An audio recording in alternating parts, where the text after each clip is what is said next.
Here I have to make a confession. It wasn't easy to decide under which section organizational readiness should be placed in this course. That the subject needed to be part of the curriculum was easy, but where exactly?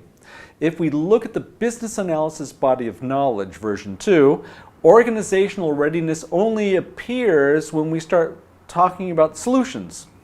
Just as an aside, we might have a new version of the BABUC when this course is released, although I wouldn't be surprised if we don't. Well, in any case, back to the point.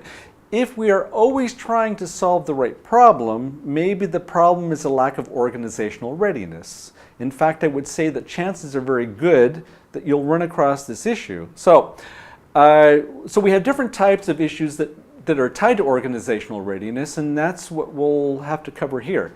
That being said, if we find we're not ready due to some strategic issues, then it's most likely that the real issue is here, and that's the one that we should be working on solving. So it belongs in the beginning of your analysis, and that was basically my rationale of putting it in the front. Okay, now that this point has been clarified, let's move on. If you're about to take a trip to some new town or maybe a new country, you need to figure out first how best to go there. That's why some initial planning is required. You might not necessarily always hold to that plan, but it saves you a lot of time in getting started right, and if it's done right, it can be quite a bit of a help. All right, I know what you're thinking at this point. You're thinking, isn't that why we have a navigator? If I told you how many times such technology had led me astray, then you would understand why I'm saying this. Wouldn't any business like to have a navigator though? But there are so many unknown elements that we're continuously dealing with that it's clear that we have to think about all of these things that can go wrong. If possible, you want to be prepared, and at least as much as you can. Within that realm of organizational readiness, as mentioned, there are a number of elements you might run across. One would be maturity. Is the enterprise ready to manage the change? That includes simple elements like whether the existing processes are documented, is the company's strategy clear and understood by all. Those sort of things. The next one would be skill set. Do the employees in your organization have the necessary skill set to manage the change?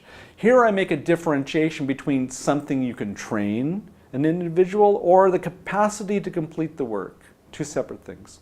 Structure. Is the current organizational structure appropriate for this change in question? Inquiring minds want to know. Executive commitment. This might be the most important one. You might laugh about this point, but I'm afraid it's no laughing matter. What are some of the other elements we might need to take into consideration? Project readiness. The issue is not raised until the solution has been selected and we're ready to form a project. But certainly we need to make sure that the project is ready. Assessing organizational culture for change. Some of the elements we need to evaluate concern a change to our core business and what that means.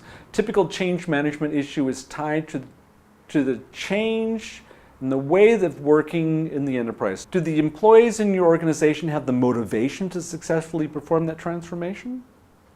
Constraints. Are there any financial, regulatory, contractual, or technical constraints that might impede a successful transformation?